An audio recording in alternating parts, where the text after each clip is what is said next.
हम तो सरकार से विनती यही करेंगे, जैसे आप लोग नौजवान हैं जी। और आपके भविष्य को देखते हुए अगर सेना में भर्ती होते हैं तो अग्निवीर हटा करके जिससे पहले भर्ती होती थी हुँ। उस तरह से भर्ती किया जाए।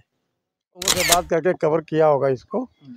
और मेरे ख्याल से 99% लोगों ने ही कहा होगा कि अग्निवीर योजना जो है सही नहीं है। जी, 10 सितंबर 1965 को जब शहीद हुए थे, तो सर आप लोग को उस समय कैसे माध्यम से पता चला होगा? क्योंकि एक्चुअली उस टाइम तो अखबार बस थे, कैसे आप लोग को पता चला था उस दौरान? साथियों नमस्कार, इस वक्त हमारी उपस्थिति है उत्तर प्रदेश के गाज़ीपुर में।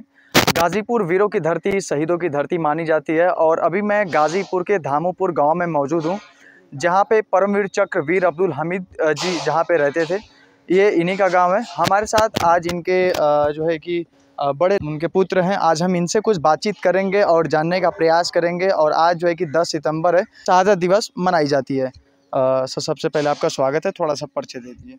मेरा नाम जैनुल हसन है, जी। मैं उनका बड़ा पुत्र हूँ। जी, उनका हर साल जो है कि 10 सितंबर को उनकी शहादत दिवस मनाई जाती है। तो आज का सबसे पहले कार्यक्रम आपका कैसा रहा यहाँ? सबसे पहले जहाँ-जहाँ मूर्ति लगी है वहाँ पर माल्यार्पण होता है। इसके बाद जो है सेना के लोग आते हैं, अधिकारी आते हैं, वो अपना फूल माला चढ़ा करके फादर को श्रद्धांजलि देते हैं। और इसके बाद स्तूप पर जो है रीढ़ चढ़ता है।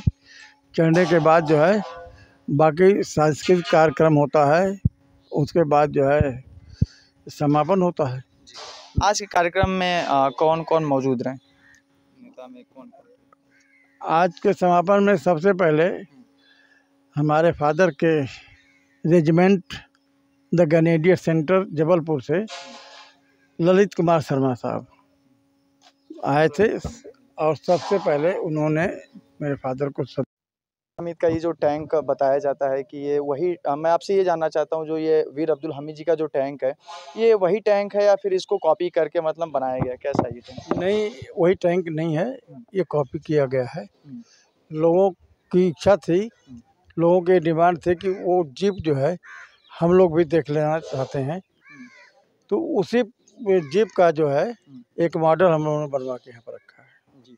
अच्छा, वीर अब्दुल हमीद की हम बात करें तो ऐसा कुछ खबरें निकल कर आ रही थी कि किताबों में भी उनकी कुछ पढ़ाई बताई जाती है उनके माँ के बारे में, कि बोलती थी कि उन्हें आपको जवान नहीं बनना, ऐसा इसमें क्या सच्चाई है? थोड़ा-सा इसके बारे में वो जो लोग बताते हैं टोटल गलत बताते हैं, उनको बिल्कुल जानकारी नहीं है, जी। क्योंकि पहले एजुकेशन भी इतना बढ़िया नहीं था। जो जैसे बोलना चाहता था बोलता रहता था, कोई ध्यान भी नहीं देता था कि कौन क्या बोल रहा है। लेकिन जैसे आप लोगों के द्वारा मीडिया के थ्रू जब कोई बात मुझे मालूम होती है तो उसका मैं जो सही है उसको सही कहता हूँ, जो गलत है उसको गलत कह देता हूँ। ये बातें बिल्कुल गलत है, क्योंकि मेरे फादर न किसी से वो मतलब राय लेते थे, न मेरे परिवार का कोई रोकता था। उनका जब समय होता था, जिस दिन उनको हाजिरी देना है उससे 2 दिन पहले वो निकल जाते थे। जी। हाँ। सर अभी आप काम क्या करते हैं? मतलब अभी वर्क अब मैं सोशल वर्क कर रहा हूँ। जी। उससे हाँ, पहले आप पहले मैं आर्मी में था, आर्मी से मैं सिविल सर्विस में आ गया जी।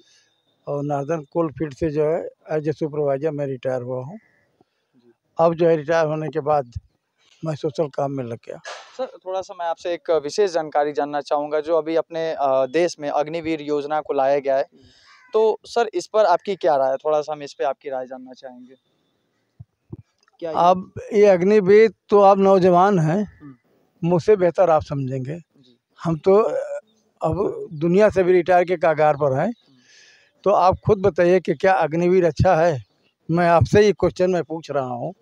अगर अच्छा लगता है तो आप बताइए, क्योंकि आप नौजवान हैं, आप अगर सेना में भर्ती होंगे तो क्या अग्निवीर में भर्ती होना चाहेंगे?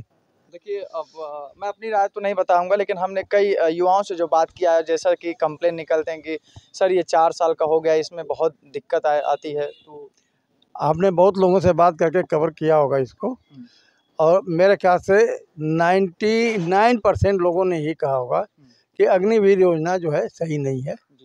और मुझे भी ये लगता है कि ये योजना सही नहीं है, कहीं से भी सही नहीं है, क्योंकि इन नौजवान की जो है लाइफ एक्सपायर हो जाएगी और पूर्ण सोल्जर भी नहीं बन पाएगा। शहीद हो जाता है, अगर अपनी जान कुर्बान कर देता है तो उसको शहीद का दर्जा भी नहीं मिलेगा। तो कहीं से मुझे नहीं लगता है कि बहुत अच्छी योजना है और सरकार को भी इस पर ध्यान देना चाहिए, क्योंकि ये देश की हिफाजत की बात है। हमारी सेना मजबूत रहेगी, हमारी सेना परिपक्व रहेगी, तो दुनिया के किसी भी मुल्क के सैनिक से जो है को परास्त कर देगी।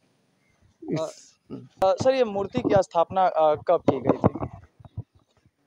ये मूर्ति की स्थापना एग्जैक्ट नहीं बता पाऊंगा, लेकिन 17-18 साल पहले हुई है, जब ये पार्क बना था जी।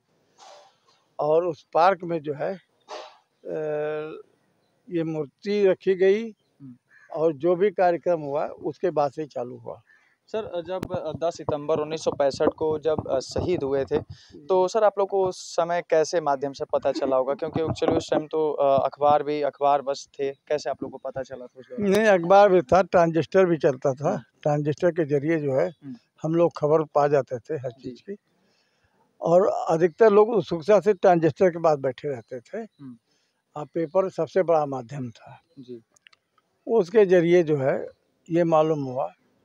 10 दिन पहले हम लोगों को जो है ये मालूम हुआ कि उनके नाम का कोई सैनिक जो है अमेरिका के अजय पैटेंटिंग को तोड़ा है। जी सर। लेकिन कंफर्म नहीं हो पा रहा था कि ये मेरे फादर ही हैं। जब 19 सितंबर को पेपर में उनका नंबर निकल गया, तब कंफर्म हो गया कि वो मेरे ही पापा हैं, जिन्होंने अमेरिका के उस टैंक को तोड़ा है और जिस पर पाकिस्तान ने घमंड किया था, जिसको प्राउड था कि मैं इस टैंक के बदले जो है भारत को परास्त करके और दिल्ली की गद्दी पर बैठ जाऊंगा। उनका सपना चकनाचूर हो गया। सर सरकार से आपकी कोई विनती है, आप करना चाहते हैं तो वो भी आप बता सकते हैं। हम तो सरकार से विनती यही करेंगे, जैसे आप लोग नौजवान हैं और आपके भविष्य को देखते हुए अगर सेना में भर्ती होते हैं तो अग्निवीर हटा करके जिससे पहले भर्ती होती थी उस तरह से भर्ती किया जाए। से बात करके बहुत अच्छा लगा। शुक्रिया। दोस्तों अभी हम लोग थे वीर अब्दुल हमीद जी के स्थान पर। यहाँ पर आप देख सकते हो इनका जो पार्क यहाँ पे बनाया गया है, और सामने की तरफ आप लोग देख लीजिए। अभी जो है कि आज 10 सितंबर था, जो कि आज इनका कार्यक्रम भी था, तो हम लोग उसमें जो है कि समय से नहीं आ पाए। एक्चुअली हम लोग को कहीं जाना था।